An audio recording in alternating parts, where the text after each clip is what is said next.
Thank you so much for tuning in today. We have a very exciting milestone to celebrate.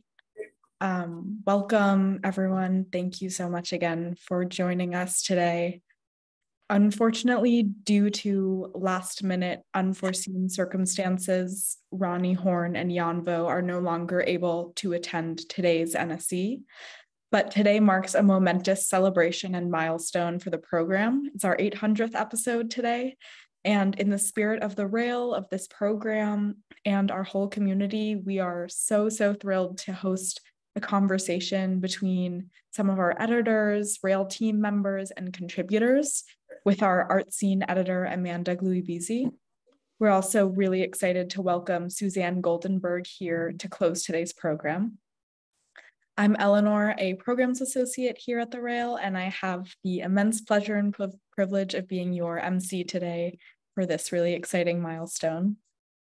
Before we get started, the Brooklyn Rail acknowledges Black Lives Matter. Here in New York, we are on Lenape-Hoking, the unceded land and waters of the Wappinger, Canarsie, Munsee, and Lenni Lenape people of the Delaware Nation and Shinnecock Indian Nation. We recognize land acknowledgements are not a replacement for necessary decolonial work, but serve as a reminder of place, of the legacies of dispossession and enslavement that sustain and enrich the stolen land we're speaking from. And we are joined today by an incredible group of the Rail's editors and contributing members, and the host of today's conversation will be Amanda Gluibizzi. Formerly associate professor at Ohio State University, Amanda Gluibizzi is the founding co-director of the New Foundation for Art History and ArtSeen editor for the Brooklyn Rail. She specializes in mid and late 20th century art, design, and urbanism in the United States, Europe, and Latin America. Amanda is the author of Art and Design in the 1960s New York. And we are so grateful that she's here to host this conversation today. And I'll pass it over to you, Amanda. Great. Thank you so much, Eleanor. And thank you to Eleanor and Chloe for doing so much work to get this up and running. When things happened earlier this morning, that meant that we couldn't do our originally scheduled NSE. So again, we apologize for that, but we're so happy that all of you are here, and we're so pleased to actually give you kind of a look behind the scenes at what the Rail does and the way we feel about the NSEs. I just want to pause too and say congratulations. 800 episodes is remarkable. It's so much work. If you listen to podcasts, people who do podcasts pat themselves on the back when they hit like 25, because those are also a lot of work. But 800 is insane. So congratulations. And I'm really happy to be a part of it and to learn from you what you've learned from the NSEs. So as we go through, what I think we'll do is we'll ask people to introduce themselves. So before you speak, if you could just give us your names and let us know what you do. It doesn't have to be long, but just something so that we all understand who you are. And I think that I'll begin with the question for you: what have been some of the most memorable NSEs that you've either participated in or that you've watched either live or in recording? So I'm going to start with our fearless leader, Fong Bui. So Fong, could you please let us know for you, what are the most memorable NSEs for you?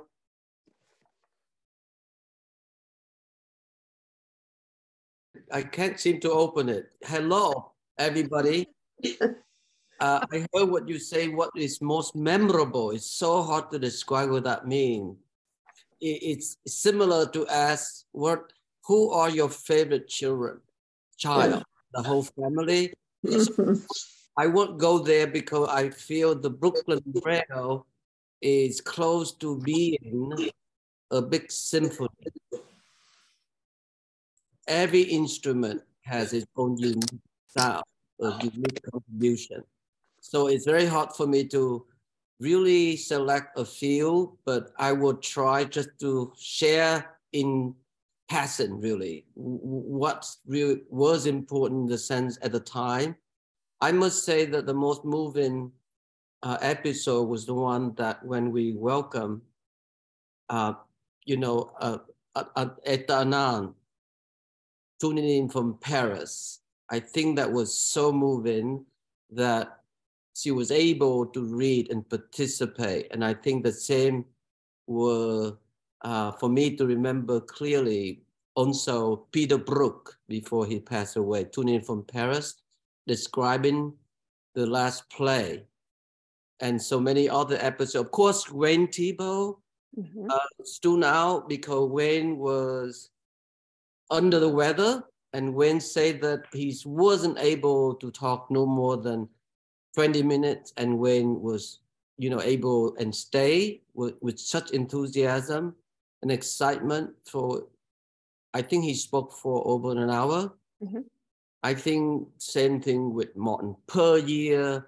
I mean, with so many endless others. Dr. Shivana, Shiva came tuning in from Delhi, and that was wonderful.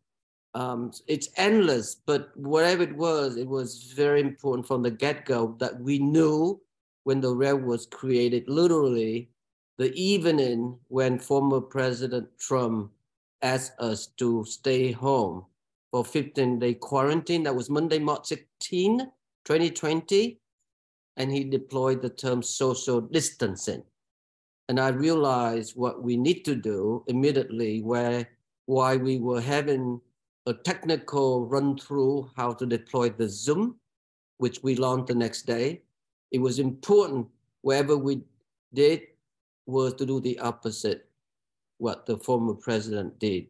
So if he used speed to deploy it as a threat to culture, and we're gonna counter it with the slowness of culture. So if we're gonna use technology through Twitter, which reminded me, all of us really, how Joseph Goebbels urged Hitler to create many millions radios, cheap radios, and give away for every single household in Germany, across Germany, so they can get his message fast. So what radio to Hitler is exactly, we identify the rail, Twitter to Trump. So what are we to do? Zoom is our only option of choice. That urgency, we did it. So we knew whatever we did, we have to counter whatever that we all of us, the soldier of humanity, the art of humanity, we are the #1 demagogues, public #1. We are the public #1, public enemy, really, so we have to be agile. I was just sharing my favorite Japanese haiku that says, my barn having burned down, I now can see the moon. And so I suffered a great deal growing up in Vietnam during the communist regime. We were blacklisted. We were sent to labor camp. So I'm super sensitive, and I'm happy to share with you all of us at the rail feel the same way. And that's why it's so urgent that we know how to be agile and fast to quickly to adapt. I think that the adaptability is one of the most important things. Why people in the academy are terrifically scholarly, pursue what they need to do, but I often feel that it's becoming too big as an industry, too much of a certain thematic insularity. So that's their great contribution. But for us, our aspiration is to welcome our friends from the academy to participate. So we have this big public forum from which we can share, because the rail is known not to condescend nor spoon feed our readership. So that's what kept us so excited all day and all night long, weekend longs at times. So I don't know how to describe it. It's going to reach 1 million one day. So that's just the beginning. So that's my little greeting. So thank you, Amanda, for asking. Phong, I have a question for you. We, of course, know that you're a painter, and obviously you draw. We see your drawings in every Rails issue. Do you consider Zoom now to be one of your mediums? You know, it's not my medium. As I always mention it, the rail is a work of art. From all of you are part of it. You know, it's super close to the transcendentalist tradition in America, in the US, that passed down to the early, you know, the philosophy of pragmatism. So it's apparent from the very beginning, the idea of participatory democracy have always been greatly advocated by so many brilliant people from the very beginning. Even from a Frenchman from afar, he was here only 8 months and wrote 2 essential volumes, Alexis de Tocqueville, you know, 1848, and then 60, 2 volumes essential. And all the way passed it down through Emerson, Thoreau, Margaret Fuller, the Dial magazine, all the way down to William James, a little bit before William James. Of course, we love Uncle Walt Whitman, and then Dewey and the rest of it. Now we have Dr. Donna Scapper, you know, for example, another, you know, activist extraordinaire, and all of you are here, contribute differently. And that's, to me, what I feel is a total work of art. I think everyone should have that entitlement. So there'll be a day where every major city or small town should have their own rail, and it's not branded, because I believe that art is local. And but am I asking the question? I'm answering what you asked. I don't know. No, probably not, but that's all right. That's all right. It's your privilege. You're an artist. I understand. You mentioned Donna. I think I'll turn to her next. I was actually meant to do an NSE with Donna and Yvonne Rayner years now ago, but unfortunately Donna had a parishioner who needed you, and so you turned to your vocation and to your passion. And I spoke with Yvonne on my own. So Donna, first of all, it's nice to meet you. But can you tell us a little bit for you about what have been memorable as NSEs? Do you feel like you've learned something from them? Are there parts of them that have really stuck with you? Mm-hmm. Can you hear me? Yes. Good. I want to make a few jokes first. Oh, do it. Yeah. 800 years is a long time, and 800 days today is similarly long. To be able to do anything for over 800 times is amazing. And so much of what Fong said about the beauty of doing what you're not supposed to do has been pretty much my experience of this work, that you don't know what genre it is. You think of it as young, and that may have to change tomorrow. We may have to think of ourselves as adolescent and growing up. But it's so biblical to mark birthdays. I mean, they say that the ancient, the First Testament biblical people were all 800 years old or lived to be 875. And if you've ever taught Sunday school in a Christian church, at least, you spend a lot of time explaining how somebody, maybe it's a metaphor, maybe it just meant a different kind of math. And so I want to mark the occasion by saying that it's large and it's developmentally very interesting to have a new form that suddenly got old enough to recognize its days. I mean, did we do something on the 700th birthday? Must we now do something on the 900th? But I'm thinking of this 800-day mark in biblical terms, like 40 days in the wilderness, took God 7 days to make the earth. I think it took us every one of these 800 shows. I guess I call them shows.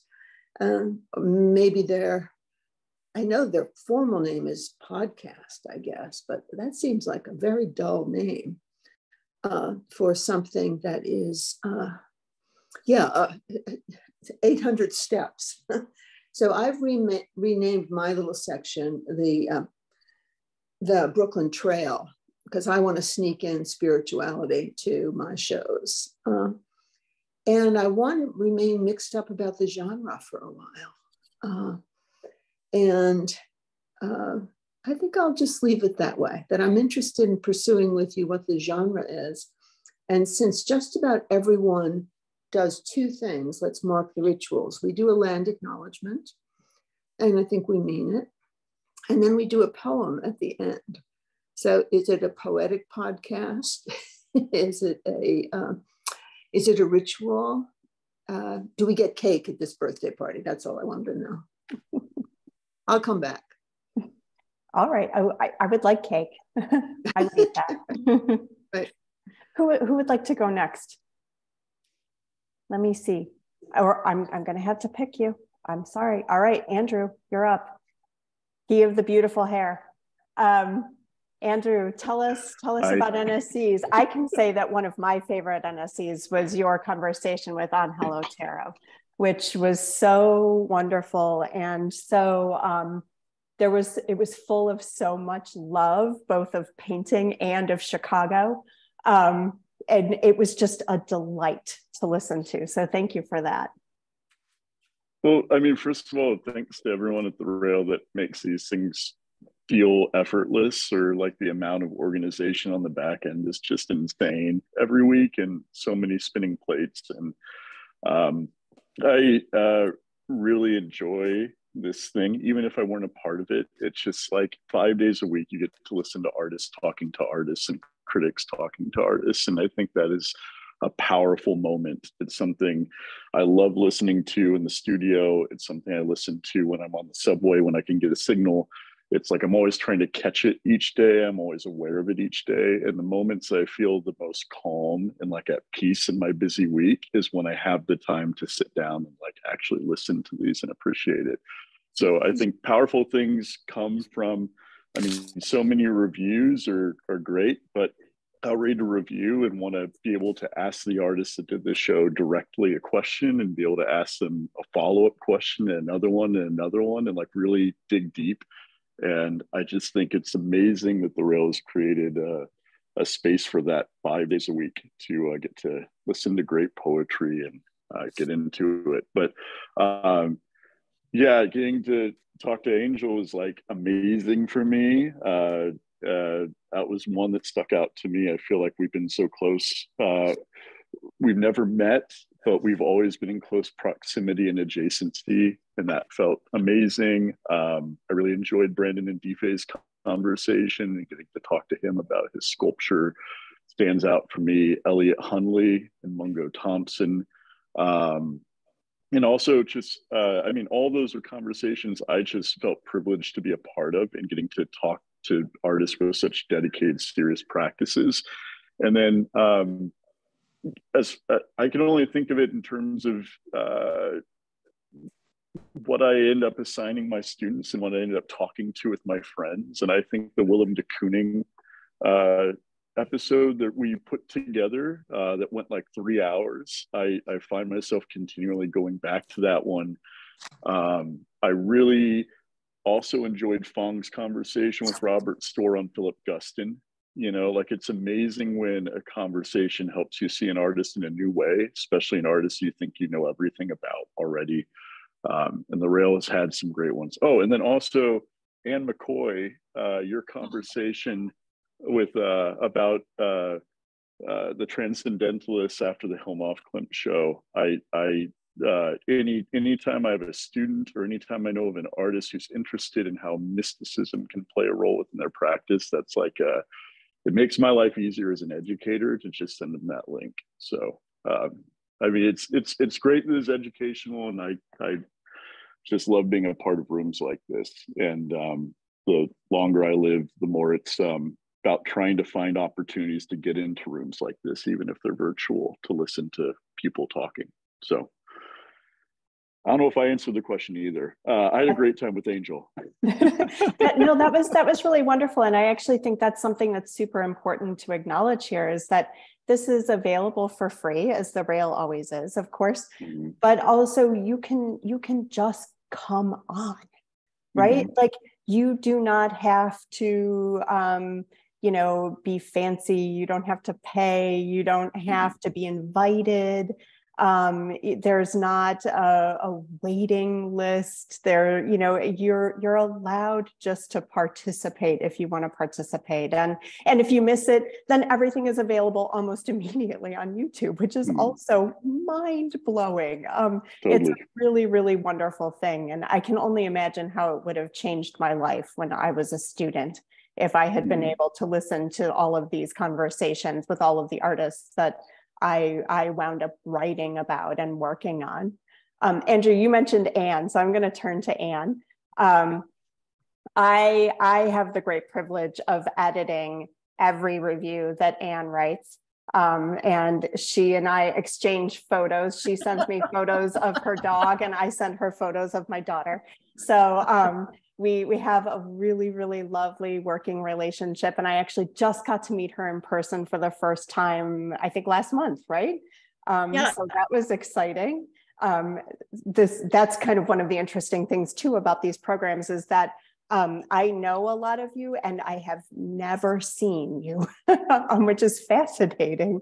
So Anne, tell us about your favorite NSE, or your most memorable NSE, or tell us how it was to talk about the Transcendentalist painters on an NSE. Tell us about that. Well, it was actually funny because it's not that last time I looked, it said 1,500 views. It was funny because Susan Aberth and I did that conversation. It was based on an exhibition that they had done in the UK called Women's Spirits, Women's Voices. And so it was really about the spiritualist movement. And I'd written for the Rail on Hilma of Klint and on also on the Agnes Pelton show. So it was funny because Susan Aberth and I both had terrible falls the week before that thing, and Fong moved it up 2 weeks. So we had like 2 days to prepare. And I just remember sitting there because we were both wearing these huge leg braces under the table as we did it. But the thing I really love about the NSEs is that this has been women artists, and especially women artists. A lot of my writing deals with spirituality. It's my big interest. And women artists who work with ideas related to spirituality, and women artists in general, especially old women artists, really don't get as much ink and have a really hard time.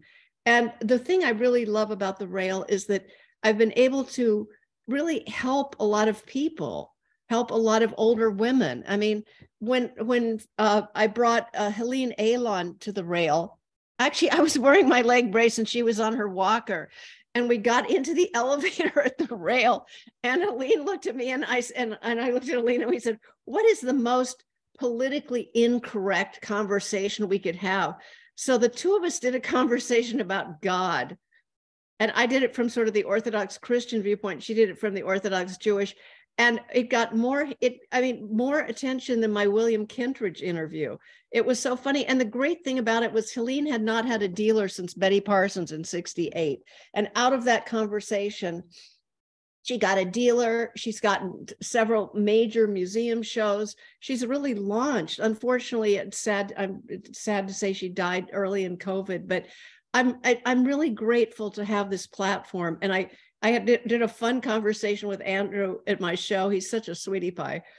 And I'm just so grateful for Fong. And I'm so grateful for you, Amanda. It's the first time I haven't, like burst into tears over the editing. You always give me kind of an easy pass.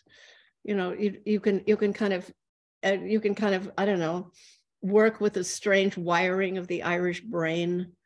So I'm just so grateful for all of you. And I love you, Fong, and I love Charles. I love Amanda. I love Chloe. I love all of you. So thank you. I want to hear somebody else. Okay. Well, you mentioned Charlie, so I'll go to Charlie. Charlie is my boss. So I just want Charlie to know I actually do edit things. I'm quite serious about my job. So please don't fire me. Charlie, you can probably give us a bit of a sense of what goes on behind the scenes during the NSEs, because of course, while the NSEs are going, the Rail staff are still working, right? They all participate, but they all have to also be doing all of their jobs at the same time. And Charlie's job more than anything, I think, is finding beautiful words and figuring out what they are and how to keep them. Not every editor is interested in keeping the beautiful words. Some editors are not interested in that. So Charlie, can you give us a sense a little bit from your perspective? Charlie is our managing editor. How the NSEs work, and also do you have some moments of beautiful words that you can think about with an NSE program or two? And thank you, Amanda. I want to second what Anne was saying about my gratitude for the program, but also for you and all that you do at the Rail, both in the paper and on the NSE. I was there with Fong when the conversation began about how this series would start. And I have to say that, not only is it the slowness of culture, but it's the endurance of culture that this effort has shown to be an enduring characteristic of the rails, of the rail. We didn't know how it was going to go when we got started. And I remember very well when we opened every single NSE by asking, how are you? Where are you? Are you able to eat? And, the tone has shifted as the time has moved.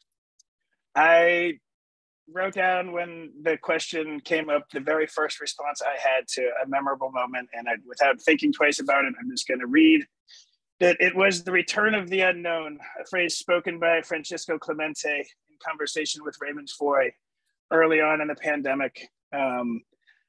Francisco was the first person to do an NSE in the supine position with the camera on his chest, comfortably on a pillow.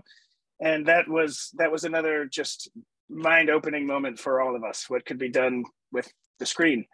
I have a number of other significant ones written down here, and it's funny how when I went and typed them in, Amanda, how many of them you were the interlocutor for.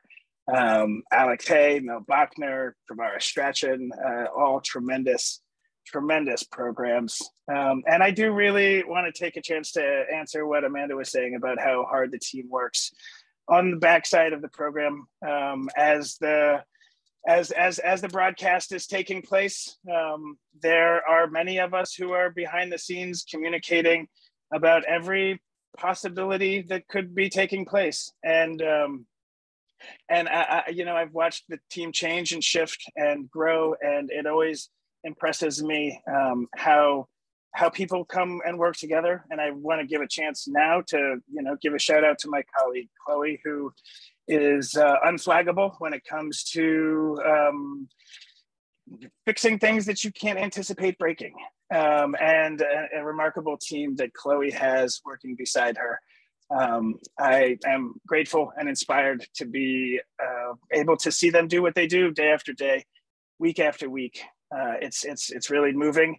And eating cake with Donna, I can't wait. I hope that we do that. I hope we have more celebratory birthday parties. I don't know why we have to wait for every 100. And if we're helping Amanda with the flow, Ty Cooper is another person that I'm grateful for, who is a tremendous person that does so many things on the paper and on the NSE. And thank you very much for my opportunity to speak. Thanks, Charlie. So I'll turn my hard eyes over to Ty now. Ty, as all of you know, is an amazing poet and also a really, really amazing writer. And so Ty, can you speak a little bit about on the NSEs, but also maybe about the poetry aspect of the NSEs and how you feel that's kind of developed for us? Yeah, you guys are making me blush. I love this Zoom. It's crazy in here. The first week that I started at the Rail, when I was still in undergrad, I skipped a class to watch the new social environment with Sharon Olds. And there were 500 participants, and I had just been allowed access to the Brooklyn Rail Slack. And I was watching as we upgraded our Zoom account live so that we could admit more people. And that NSE felt like Sharon Olds was like teaching kindergarten, and we were all just kind of sat at her feet. And to be able to tune into poetry like that every day, specifically every Wednesday when the NSE is entirely dedicated to poetry, is so special. And it's been really, I feel really appreciative to be able to have moved through so many different ways to interact with the new social environment as a production assistant who emceed, as a closing poet, as a curator of one of the Wednesday NSEs. And then I got to host my first one recently, and I was so grateful. And I feel so constantly supported by the events team, by Chloe and Eleanor and Carolyn. And Amanda, I know I used to MC your NSEs quite often, and I would always be so grateful when it came around. It's a really special place. I feel really grateful to be in like this really weird virtual community where I've gotten to know so many people.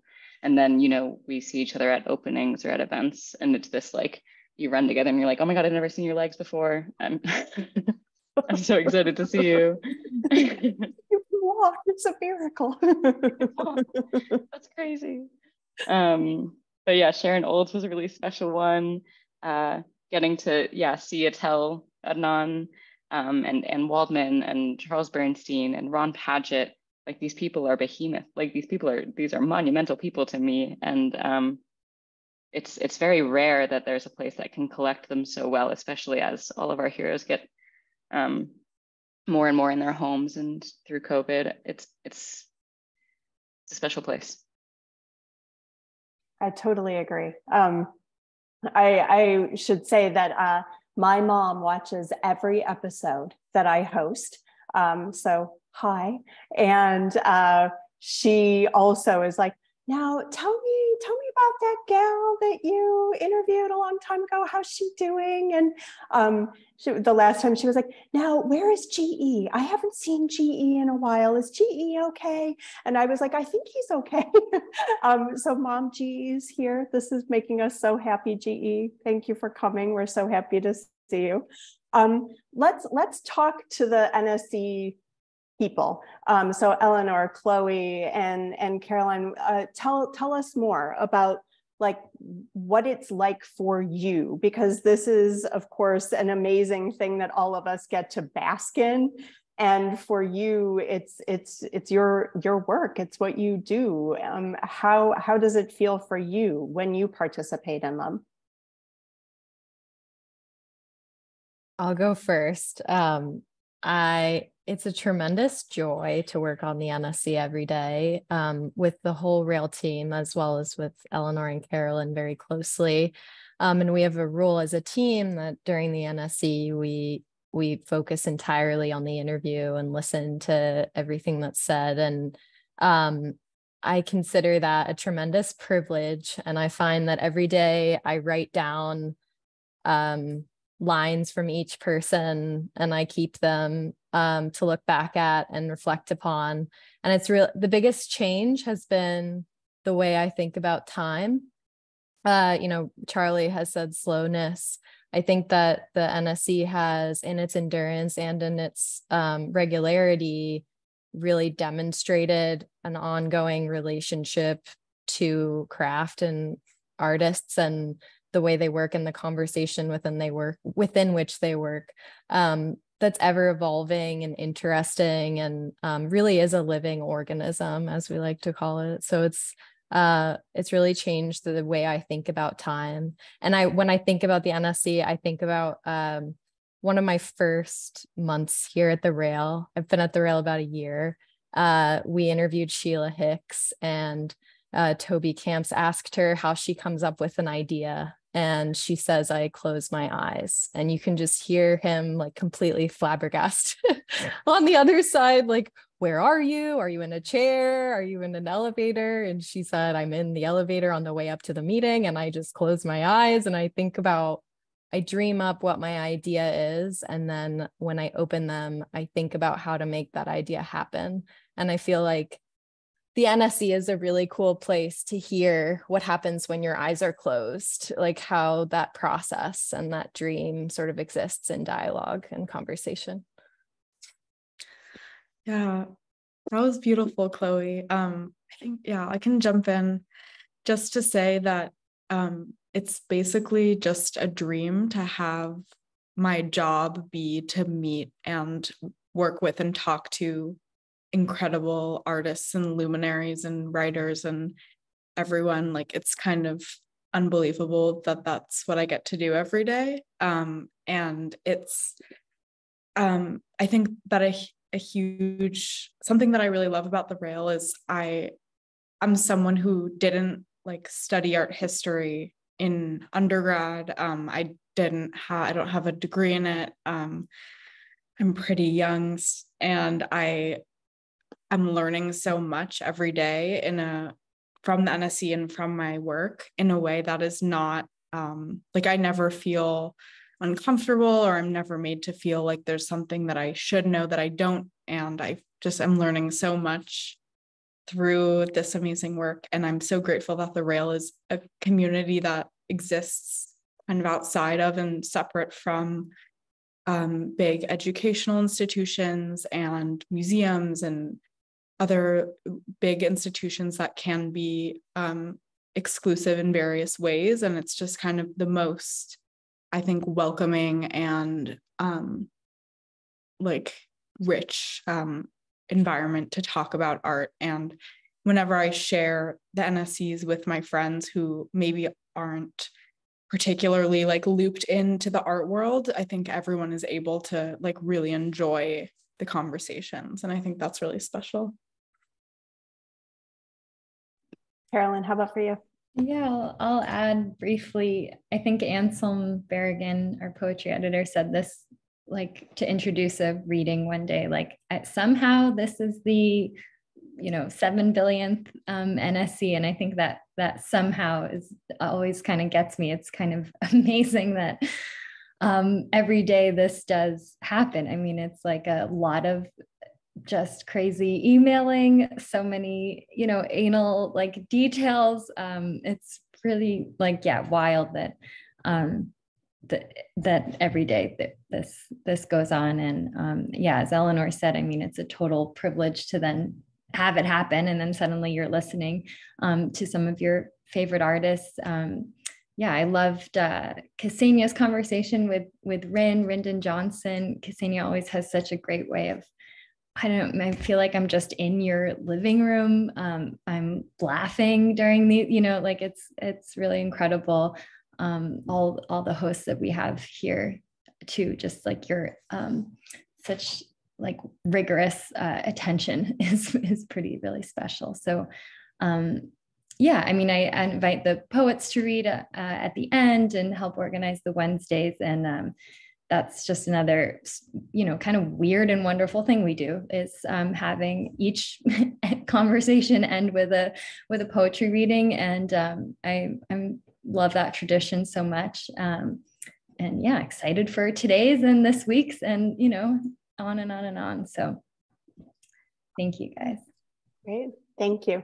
If you haven't seen the photograph of Chloe and Fawn comparing their notebooks, that's been posted on Instagram, go immediately after this Zoom and take a look. You will see the attention to detail and how busy they are every single day. Carolyn mentioned Ksenia, so I'll turn to Ksenia next. Ksenia, for you, I was able to share an NSE hosting duty with you one time, which was such a pleasure. And then I did have that experience of meeting you on Zoom, and then meeting you for the first time at one of the Rail dinners, and just being like, do we hug? Is it, it was fun and wonderful, and it was so great to meet you. You are a scholar, but also a curator too. And so I'm really curious about that, coming in from that perspective. Can you tell us a little bit about the NSEs and how, they inflect your understanding as a scholar and a curator? Mm-hmm.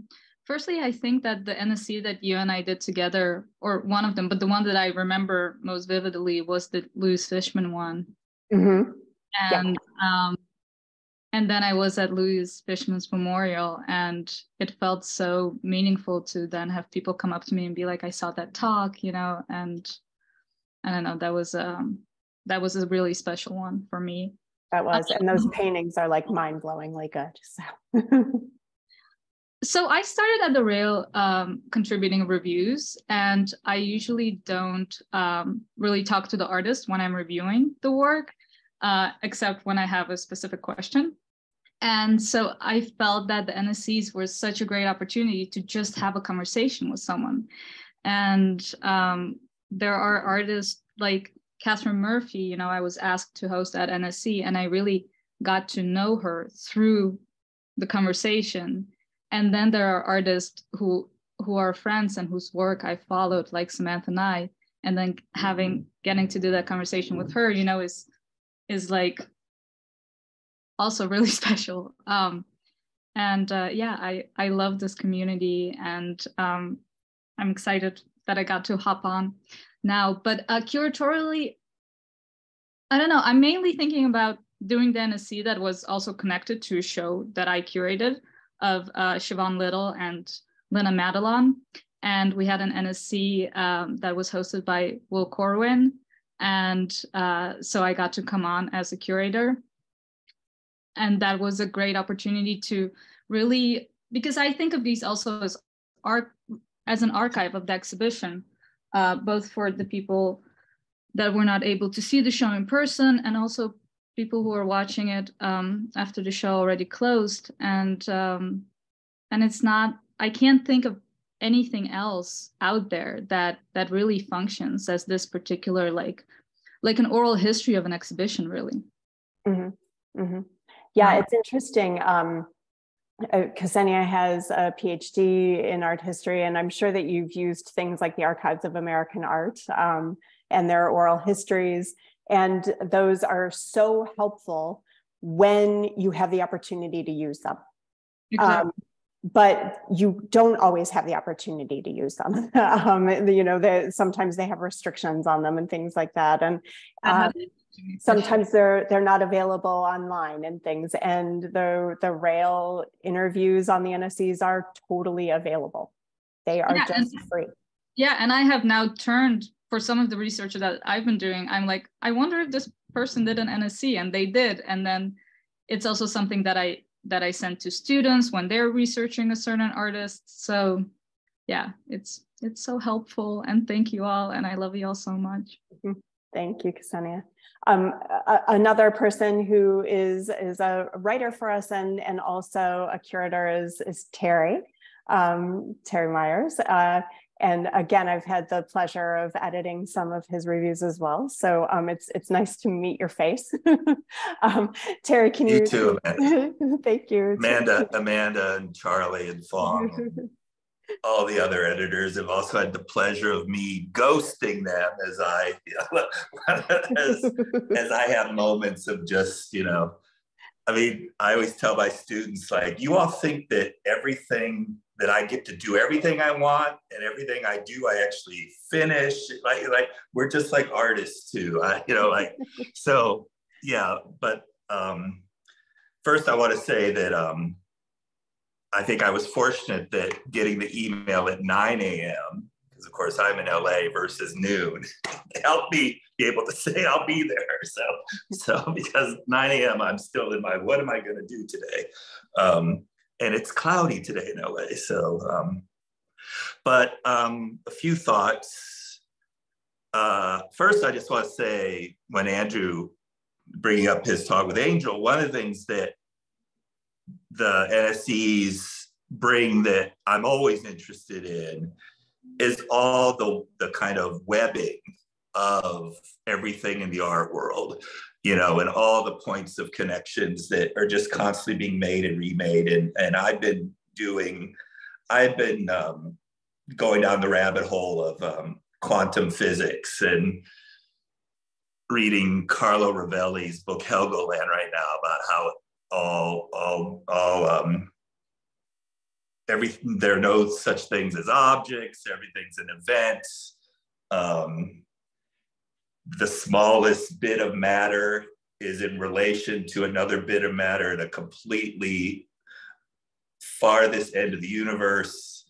And I think that's what this does, it reinforces through technology and through its beginnings the sort of stubbornness of particles, you know, and that everything that happens is down to particles.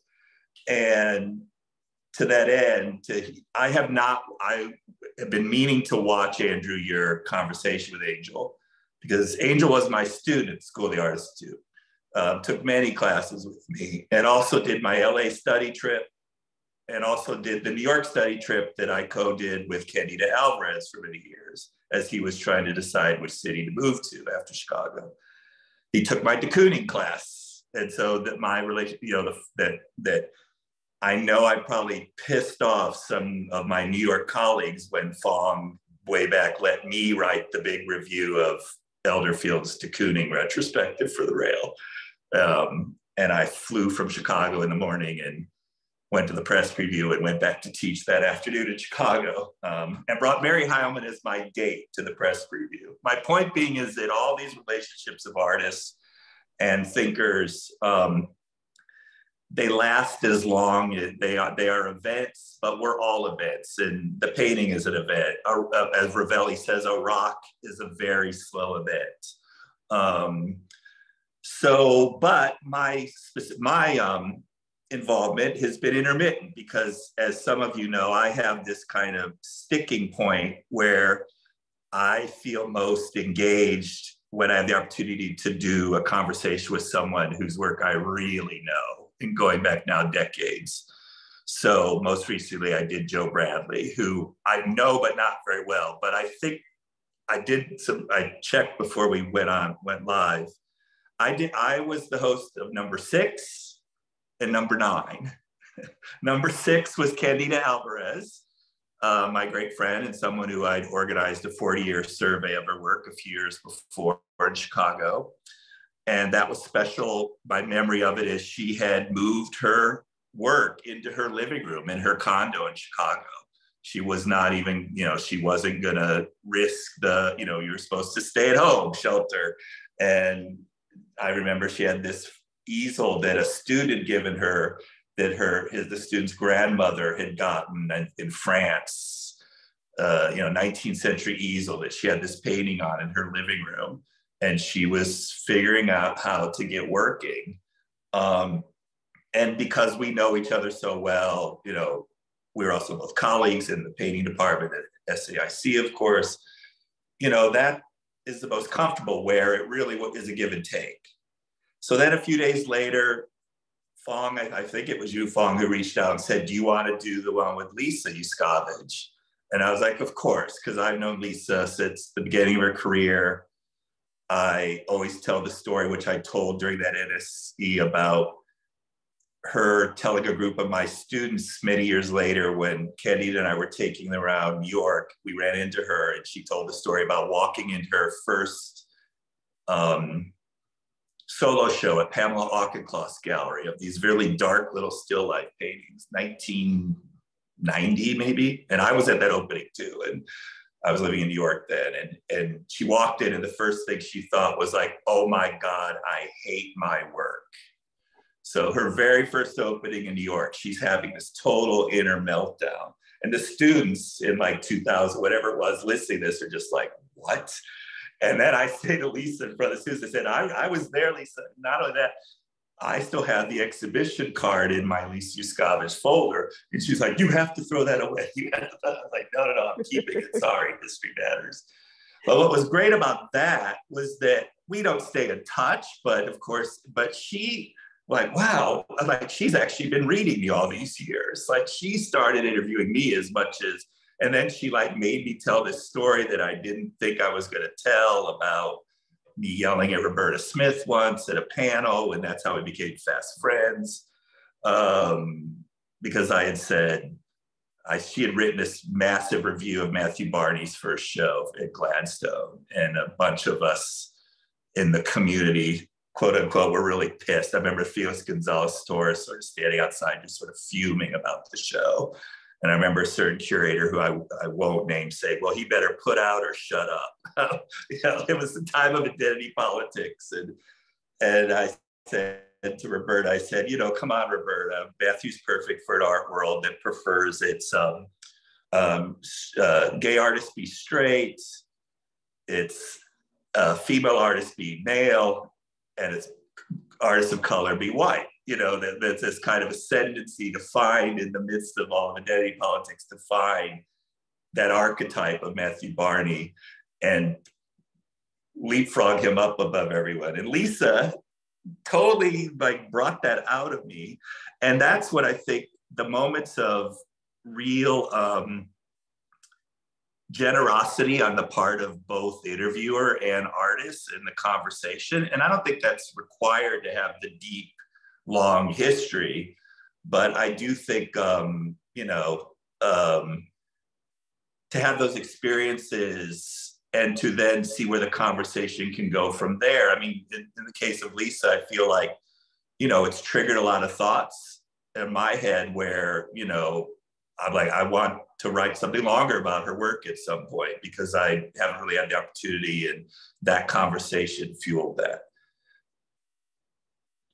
Throwing away all my stuff, I would say the one that stands out for me, and I've missed a lot of them because part of the problem with it being earlier for me in LA is sometimes I am, it doesn't fit the lunch break idea that is how it started as much, was the one with Julian Schnabel. Just the absolute generosity. And do you guys remember how long? It was incredibly long. And people kept asking questions. There were a bunch of my former students in the chat. A couple of them were sending me private messages saying do you think I should ask him a question? I'm like, you should absolutely ask him a question. Now's your chance. So it kind of facilitated this sort of secret teaching going on behind the scenes with, and just being really impressed with how open and generous, and that he just really wanted to stay. And to me, having run a lot of in-person, for the painting department at SCIC, I ran the visiting artist program.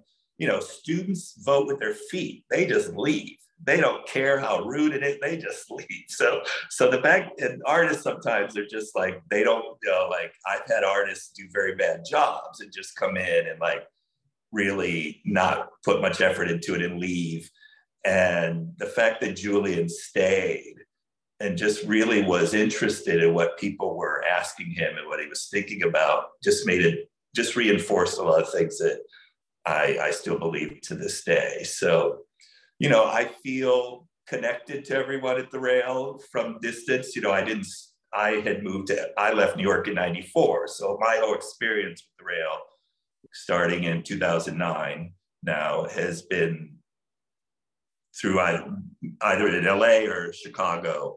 But, as David Pagel, the critic out here, said to me when I moved here, he's like, you could never go back to New York and there will be people who always think of you as a New York critic.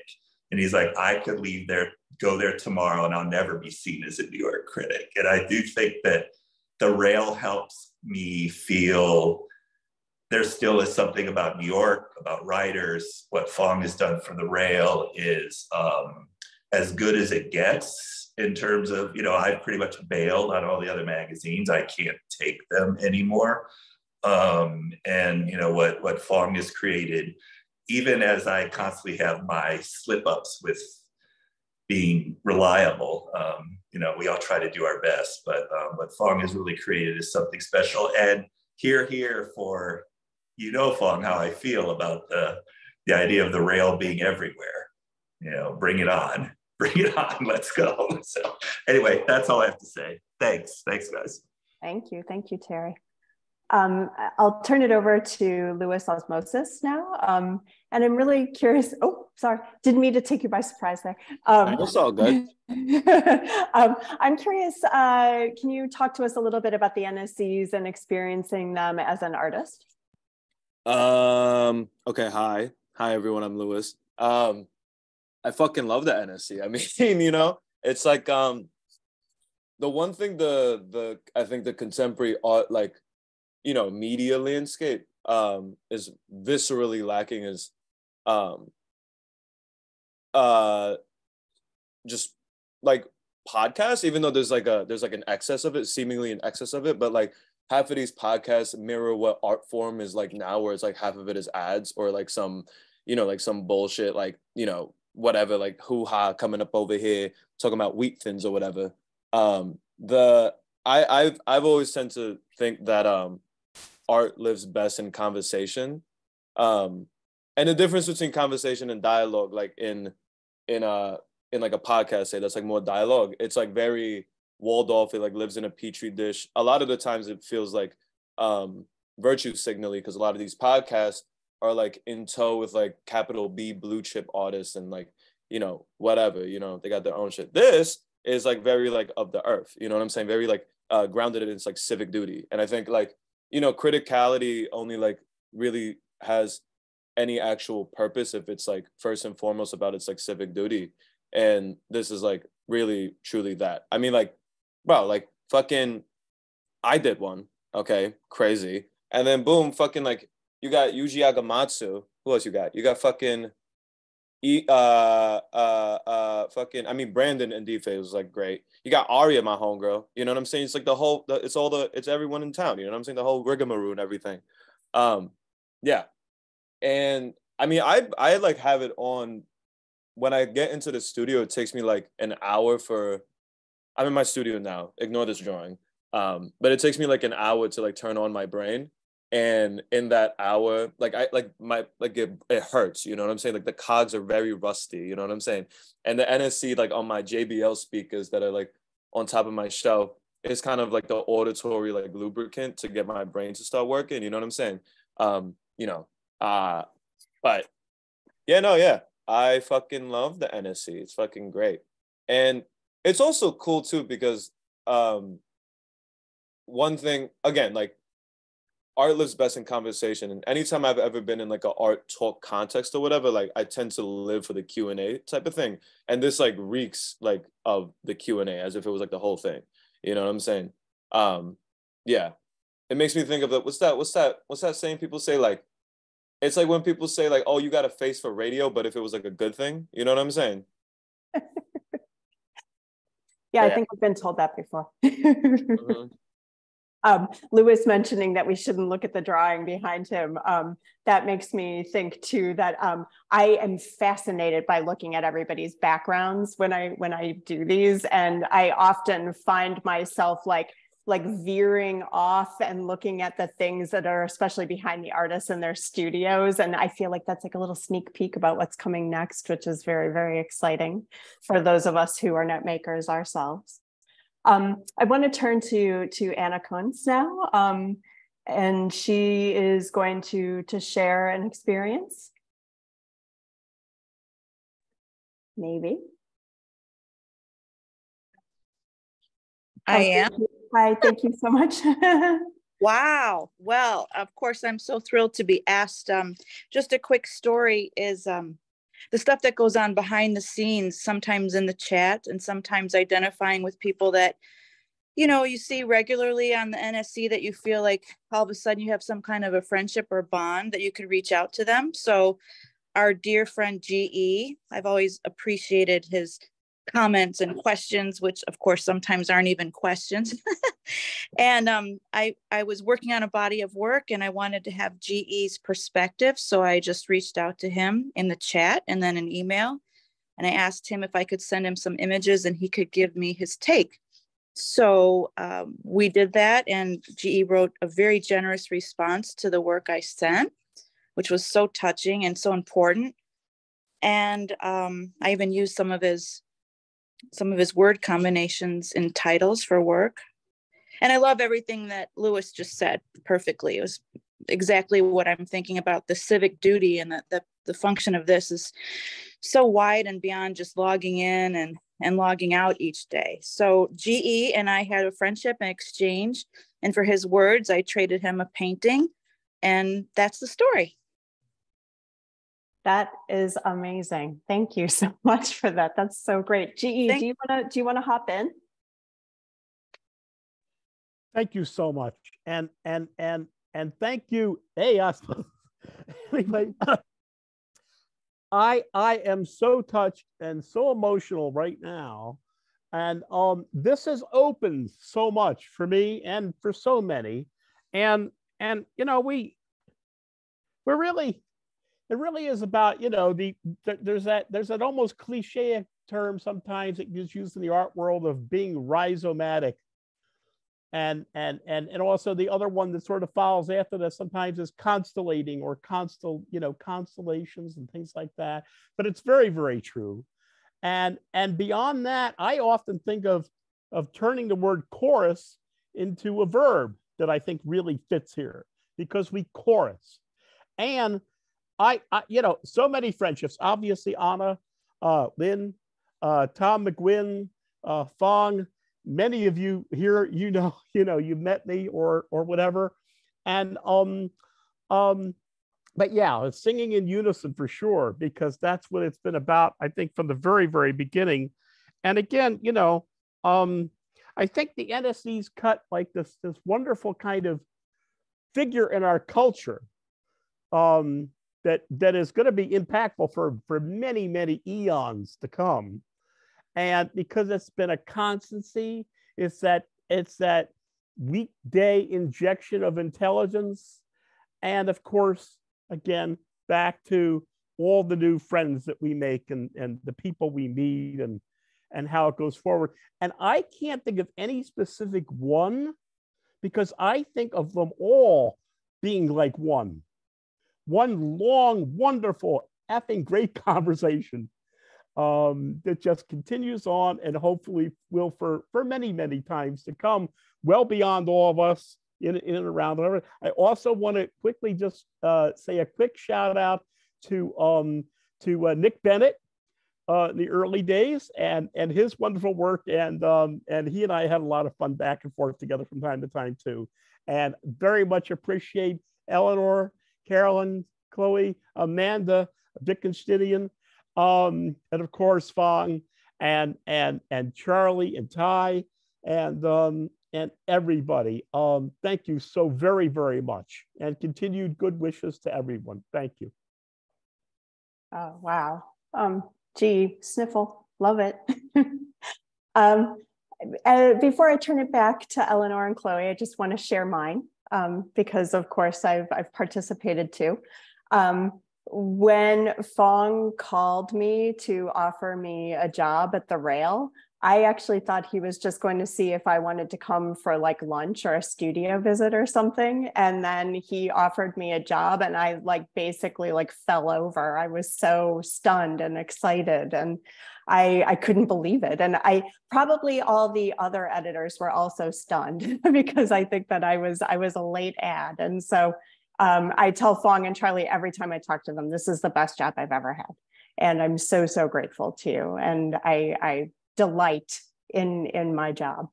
I have been so lucky on the NSEs because I've interviewed so many of my artistic heroes, people that I wrote my dissertation about, people that I've written articles about. I've been actually able to talk with them about their work and they've taken me seriously, which has been such a wonderful joy. But for me, I think the most memorable was Dewey Crumpler. He was remarkable. I've told other people his voice was so low and so mellifluous that it was like interviewing God. And it was just the most awe-inspiring experience I've ever had. I told him at a certain point that he worked in Dewey Green and that on Zoom, when you speak, your text box is outlined in Dewey Green, and I'm seeing Dewey Green right now, which is wonderful. And he said the most amazing thing at a certain point. And so when we were putting this together really, really quickly, and we were asked about were there lines that have lived with you, my line is from Dewey. And I feel like it's both about him, but it's also about the Rail in this really wonderful way. And so he told people, they want to square you up, but you are fully rounded. And I think that one of the wonderful things is that the Rail lets us be all, right? We are square and round and we don't fit in the pegs, and it's great. So I thank you all. And I'm going to turn it back over to Eleanor and Chloe. Thank you so much. Amanda, thank you so much. That was such a beautiful note to end on, and it's been such a warm, love-filled conversation today. Honestly, couldn't have asked for a more appropriate 800th episode. It really feels like such a celebration, and I'm so grateful to all of you for being here today. And it was really such a treat to hear from each and every one of you. As you know, we have a tradition at the Rail of ending our community events with a poetry reading. And today we are thrilled to welcome our Poet Laureate of the Day, Suzanne Goldenberg, to the stage. Suzanne Goldenberg is an interdisciplinary artist, educator, and activist. Her artwork has been exhibited in New York and internationally. She is the author of Help Wanted, a chapbook, and the forthcoming book, Going Pro. Recent publications include the Boston Review, The Recluse, and the Brooklyn Rail. She is host and curator of the Crush reading series at the Woodbine Collective in Ridgewood. Thank you so much for joining us today, Suzanne. Thank you. Thank you so much for having me, and happy 800th birthday. I'm really honored to be a part of it, and so beautiful listening to you all. It's also very inspiring for me as a curator and an artist and a writer to sneak into all the NSE events, and now to have this like best of list that you guys have compiled during this conversation. But I'll get on with my reading. I'm going to read a few of the poems that were recently published in the April issue of the Brooklyn Rail. Poverty Pork Chops. Dear X, I stomp on the month of you. Make Novembers, Decembers, and January. Get your ghost dressed and hoist it on telephone wires, often somewhere's desert so dusty. You go back behind the general store, walk inside the reeds to the machine, lay flat on its back with my name on it, my name an open field. Gray when you ask for directions. Hard drives, discards of last sunsets, old desert gems, still await no apology. Instead, you show up in boots, poor penmanship, your clumpety billy clubs, a gong show on the bedroom door. Man, your character stands upright. Forgot about that, department store bells. Man, your character stands upright, silhouetted by decades of gallops and court accolades. I sit and lick the bowl clean of your dowry, lean on that harmonium key till I'm hard of hearing, sustain the plaintive drone. Your initials on my rectangles invoke an intermediary. She's neutral. Don't flatter a woman my age, any age really. This poem, next poem, is a sonnet inspired by C.A. Conrad. They did a workshop on rituals for mourning. I've been saving rocks like you told me to. You said use them in an emergency. Employ these rites when destitute. Disregard impending urgency. Ritual B was devised for C's untimely departure last year. Singing Blue Bayou in minor D brought you closest to feeling near. Summoning ancestors straight through days, your absence transformed my becoming. Disarmed on lone subways, singing, whispering, then humming. Walked blind through the shadow of a pigeon, consulted sparrows, gaining no vision. And this poem is from a series, an epistolary series I've been writing with Rachel Levitsky for several years. And this one's dedicated to Milford Graves, the incredible avant-garde drummer, artist, writer, who passed just a few years ago. Against travel for Milford. A moon wavering in a puddle, the dog dragging a limp leg, across the pine needles, whimpering, mourning at dusk. What's the name of your pig? Pork chop. And last week's? Pork chop too. The strongest sense is the sense of taste and hearing.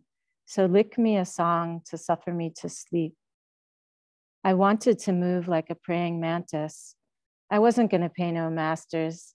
So I ordered a pack of praying mantis. I let them out of the box and I watched them. I watched them and I emulated them. Then I made myself small and I slept under a leaf, leaving gravity and space behind. Inside, I'm spinning now, inside the microcosmic orbit. If I can imitate a plant, I can satisfy me.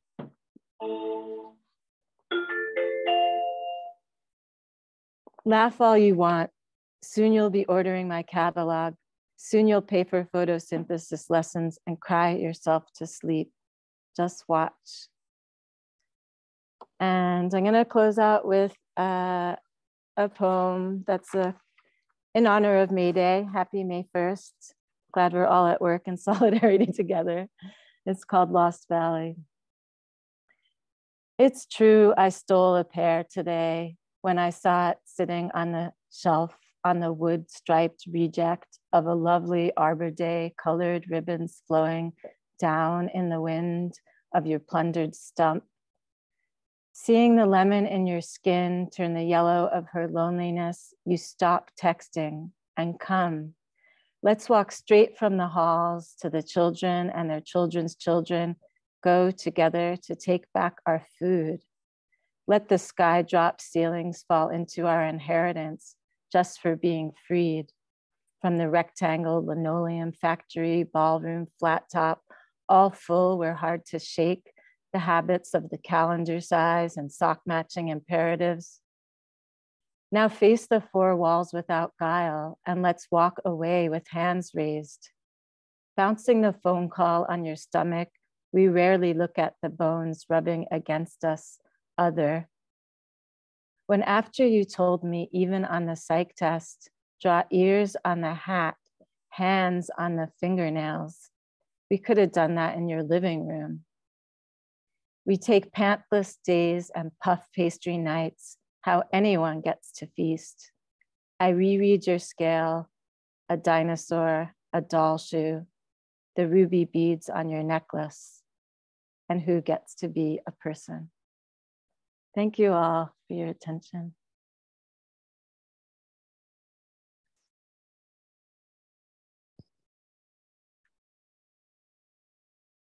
That was incredible. Thank you so much, Suzanne. That was a really, really beautiful reading. And a huge thanks again to Amanda and the amazing staff and community who came out today. It's been, again, such a special afternoon. Thank you all for tuning in. And yeah, we couldn't be here without you all who tune in to the Rail every day. For some of you, like GE. So yeah, we thank you. And huge thanks to the Brooklyn Rail staff as well. Thank you for your support every day. And we would also like to thank the Terra Foundation for sponsoring our NSE program and making these daily conversations possible, as well as for their support of our growing archive, which now has 800 episodes, which you can view on our YouTube channel. For the past 22 years, the Rail has provided a platform for the arts, culture, and politics through our monthly publication and public events like our daily NSE. Please check the chat for a link to donate to support the Rail. And join us tomorrow at 1 p.m. for a conversation with Eliza Niesenbaum, Gabby Collins-Fernandez on the event of Eliza Niesenbaum, Queens Lindo y Querido at the Queens Museum. We will conclude tomorrow with a poetry reading by Stephanie Adams Santos. And you can now all turn on your microphones and say hello and goodbye as you leave. Great to see you all. Enjoy the rest of your day. Thank you. Thank you very much. Thank you. Thank you so much. Thanks, Amanda. Amanda, that was for so such an incredible great. reading. Suzanne. Suzanne, beautiful Amanda. meeting. Suzanne, that was beautiful. Thank you so much. And thank you, Amanda. Thank you so much, guys. Thank you all. Thank you so much, Amanda. Bye, everyone. Take Thanks, care, Gigi. everyone. Thank you. See you tomorrow.